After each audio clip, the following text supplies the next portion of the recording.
আসসালামু আলাইকুম। আজকে আমরা রান্না করব হাফ কেজিরও বেশি গরু গোশত। তাই এখন দিয়ে দিব পেঁয়াজ মরিচ। দিয়ে দিলাম পেঁয়াজ মরিচ, সাথে দুইটা বড় বড় রসুন আর অল্প করে পেঁয়াজ কুচি, মরিচ কুচি। এখন দিয়ে দিব আমি গরম মশলা, ডালচিনি, এলাচ, লং, তেজপাতা নাই তো তেজপাতা দিতে পারতেছি। গরম মশলা দেওয়া শেষে এবার দিয়ে দিব আদা বাটা, জিরা বাটা, রসুন বাটা। এই যে পরিমাণ মতো আদা বাটা, পেঁয়াজ আর রসুন বাটা, সাথে গরম মশলা বাটা আর জিরা বাটা। এখন আমি দিয়ে দিব হলুদ মরিচের গুঁড়া, হলুদ মরিচের গুঁড়া 2 চামচ আর স্বাদ মতো লবণ।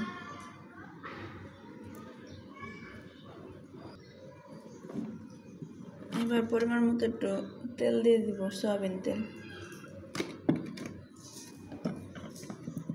এবার ভালো করে মাখিয়ে নেব।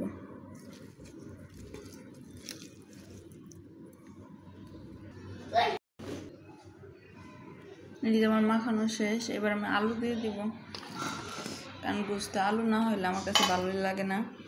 আমার বাচ্চা অনেক আলু টালু খায়। এবার এগুলারও মাখিয়ে নিব।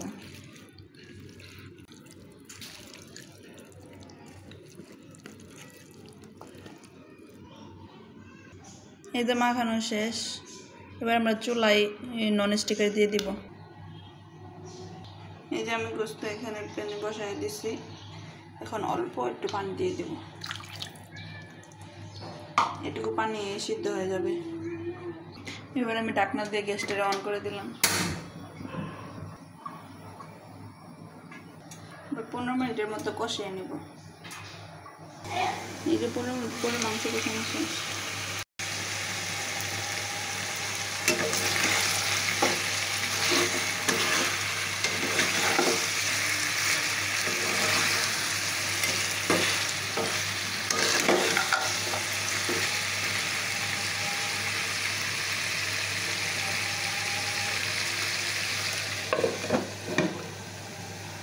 কিছুক্ষণের জন্য আমি রেখে দিয়েছিলাম। এই যে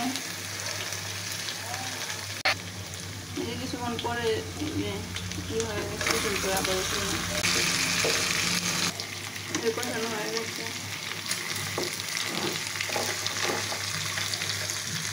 আবার পানি দিয়ে দিলাম।